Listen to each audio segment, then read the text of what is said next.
Che bello, per la prima volta vado a Rimini. Sole, mare, spiaggia e tanta gnagna. Non vedo l'ora di pescare qualche oretta, poi cocktailino sulla spiaggia, l'odore del mare, la gnagna tutta abbronzata. Ah, che bella vita, mi ci voleva proprio un po' di mare. E là! Buongiorno. Salve! Pronti allora? Pronti. Tutto a posto? Io sono pronto, ma tu in queste condizioni dove vai? Come dove vado? Rimini, sole, spiagge, gnagna in topless. Sì, ma sei proprio un cretino, eh. Allora, andate a cambiare che siamo in inverno, dobbiamo dare ancora cena e siamo tardi. E la gnagna? La gnagna.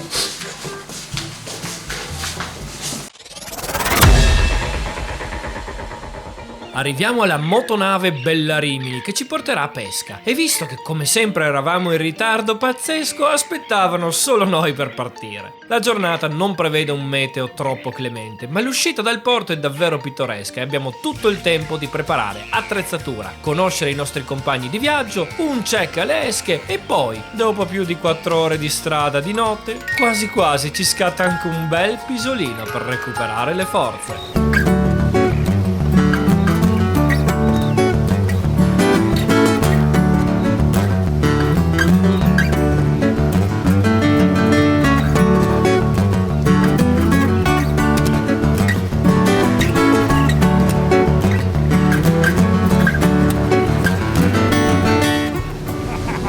Compagnia del grande Alex, finalmente sono riuscito a conoscerlo di persona, un ragazzo fantastico, guarda. Ma non so se ha fatto proprio buona fa, però dai. L'Aurora si sta timidamente facendo vedere, le prime luci in mare lasciano sempre senza fiato e mentre Marche continua a fare la nanna, io salgo ai piani alti della motonave a conoscere un po' il simpatico capitano che mi mostra cabina di pilotaggio e strumentazione e mi siedo un po' a fare conversazione con il nostro nuovo amico Giovanni, con il quale siamo entrati subito in sintonia. Adesso guarda che, guarda che adesso ci tocca limonare. Con questa alba qua così adesso ci tocca limonare. È romantico, siamo io e lui e basta, eh? Sì, è una bellissima gente. Dopotutto, amici, la pesca è davvero un ottimo aggregatore sociale. Non importa che tu sia ricco o poveraccio, non importa che tu sia giovane o vecchio, la pesca ci unisce tutti in un'unica grande famiglia. Sì, di malati mentali. Che freddo. Ecco un po'.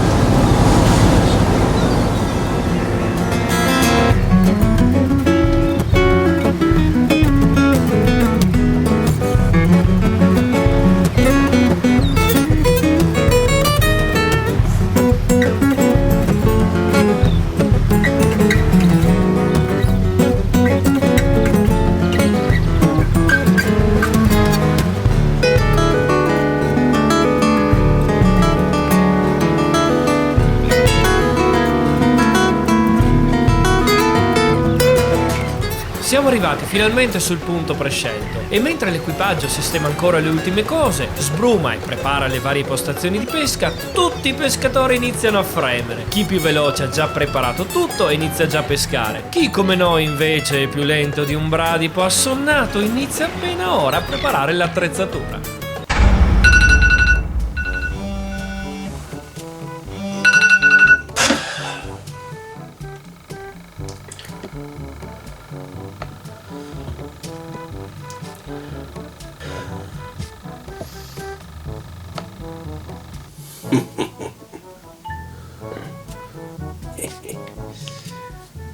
Oh Giovanni, sei già in pesca? No, sto facendo vedere a lui.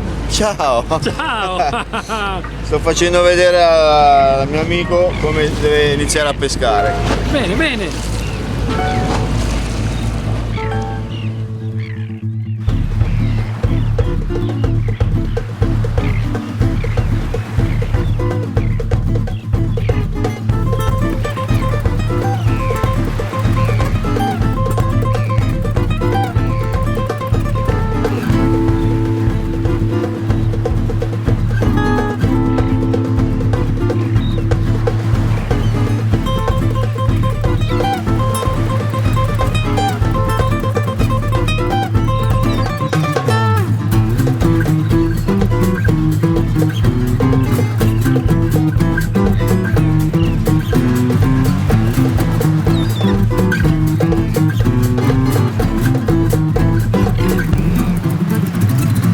Siamo appena arrivati, già 2 catture. Pensa che io non ho neanche preso la canna in mano ancora.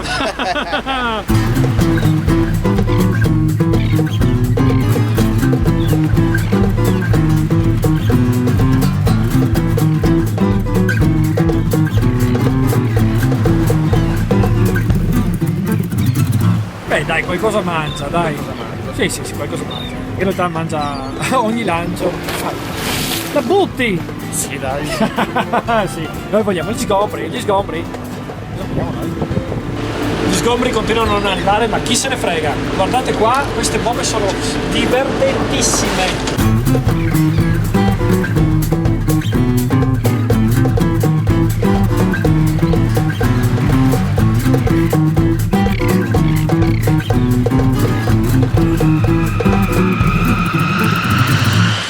Di sgombri ancora nemmeno l'ombra, ma qui sotto c'è un bel movimento di boghe, sugarelli, pagelli e sparidi di varia natura, che in realtà sono prede comunque sportive ed interessanti, soprattutto quando inizi a fare doppiette e triplette. Si pesca sui 40 metri di fondale, abbiamo iniziato pescando con la sarda. Montatura semplice, come sempre, trave dello 0,30, un piombo da 100 grammi, 2 braccioli dello 0,24 in fluorocarbon collegati al trave da una girella tripla. Li preferiamo in fluorocarbon non tanto per la fantomatica trasparenza sott'acqua, quanto perché la sua rigidità aiuta a limitare fastidiosissimi ingarbugliamenti dei terminali attorno al trave, che si generano da discese e recuperi troppo veloci. Qualche pescatore più professionale sostituisce la girella tripla con perline, ci aggiunge brillature, antitangole, eccetera eccetera, ma a noi interessa lo schema base, quello della domenica, appunto. I sgombri non sgombrano, non sono ancora arrivati. Ma siamo fiduciosi. Certo che sono fiducioso. Ah, wow.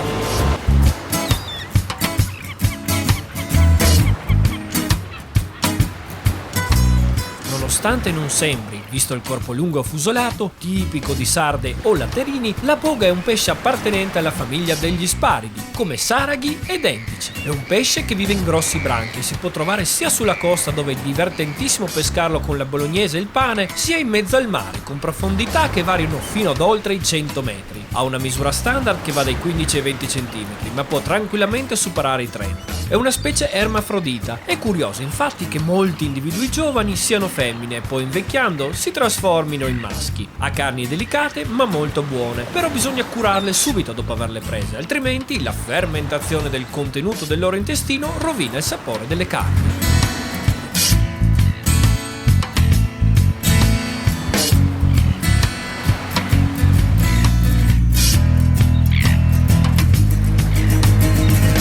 Mentre continuiamo a sperare che qualche branco e suicida di sgombri si palesi e possibilmente entri in attività, continuiamo a divertirci con boghe e sugarelli. Calando l'esca sul fondo c'è una maggiore attività e concentrazione di sugarelli. Se saliamo, in un'area compresa tra i 20 e i 30 metri, c'è una bella concentrazione di boghe. Tutto sommato non ci si annoia certamente. In più è una bella giornata e la nostra essenza di pescatore della domenica è davvero appagata. Siamo a pesca, tra amici, si ride, si scherza, c'è un buon ritmo di catture, ma chi se ne frega degli sgombri. Ne hai preso un'altra uguale? Forse più piccola ancora. Vai.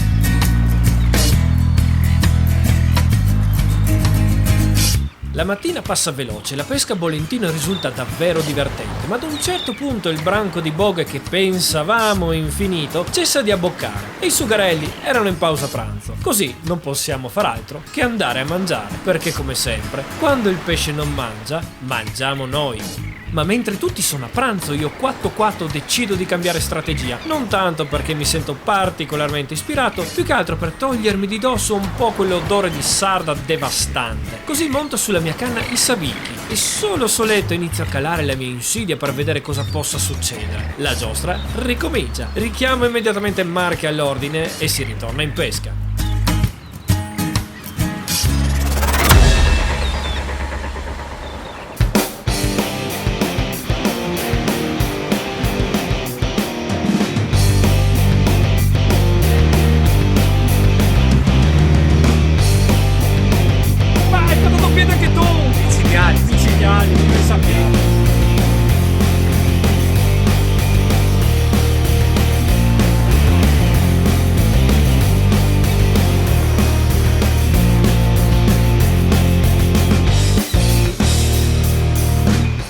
sugarello o suro è un pesce della famiglia dei carangidi, come ricciole e lecce, e vive in grossi banchi. Portare a pastura uno di questi banchi può dare grasse soddisfazioni agli eutiche. Ha un corpo allungato di color verde bluastro sul dorso e argenteo sul ventre. Le sue misure standard sono di circa 20-30 cm, ma può arrivare tranquillamente anche a 40. Ha carni ottime, sia per primi che per secondi piatti, e, se entra in frenesia alimentare, non può resistere né alle sarde né ai sabicchi. Aspetta Marche! Aspetta! Aspetta! Bene! Si può dire che i sabicchi funzionano! Pensavo fosse un unico pescione, invece, vabbè, insomma, 4 pesciolini sono come un pesce grande. Eccoli. Non saranno enormi, però sono simpaticissimi e divertentissimi da pescare. Quando ne prendi un paio così, poi sembra che ci sia un mostro.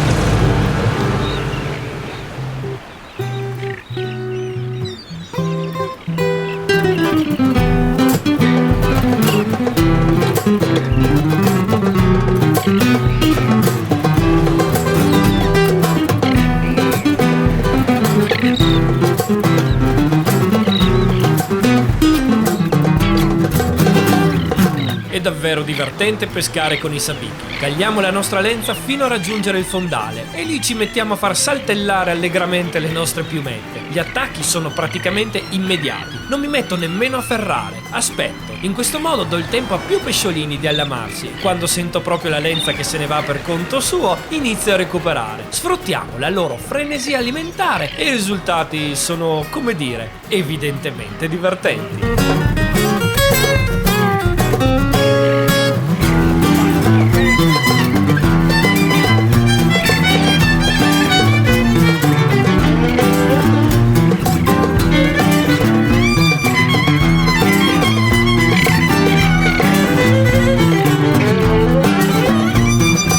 A un certo punto non si contano più le catture. Il gioco diventa dichiarare il numero giusto di sugarelli attaccati ad ogni recupero. Ogni tanto una gioia, sfanculando anche i continui messaggi WhatsApp di Capitan Sitch, che è dovuto rimanere a casa perché doveva lavorare e ci mandava i suoi migliori buona pesca via messaggio. Bastardo.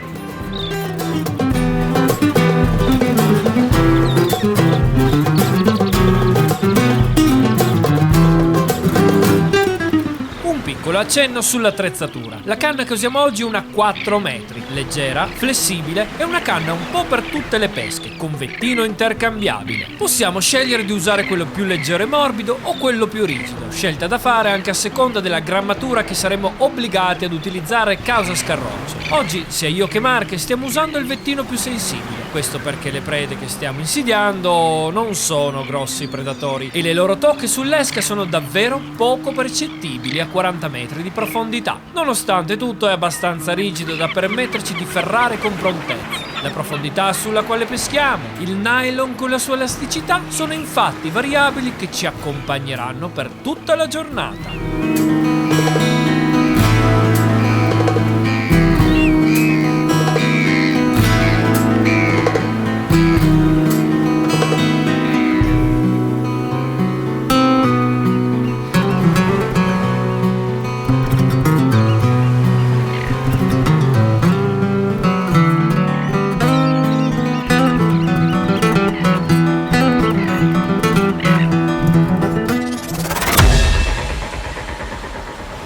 E anche quest'ultima tripletta l'abbiamo salpata mentre la giornata volge al termine. Il meteo ormai si è inesorabilmente guastato, iniziamo quindi il lento rientro verso il porto di Rimini. È stata una giornata di pesca davvero divertente, nessun tecnicismo troppo complesso, nessuna cattura davvero impegnativa, solo un'uscita di pesca tra amici e un po' di sano divertimento, perché questa è la pesca secondo noi pescatori della domenica certificati Gudoterra. Il nostro pensiero va ancora una volta al nostro capitano, che sarà di sicuro di nuovo triste e sconsolato al lavoro, guffandoci perfino in aramaico antico. Ora è arrivato il momento di salutarci e ricordandovi che su YouTube e su Facebook potete trovare le nostre avventure. Vi ringraziamo di averci seguito in questa nuova sfida e ci rivediamo alla prossima avventura targata Gudoterra.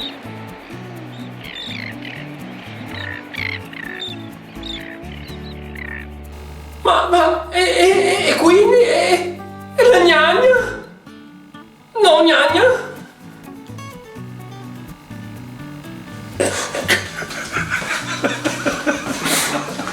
Ok. No, gnagna.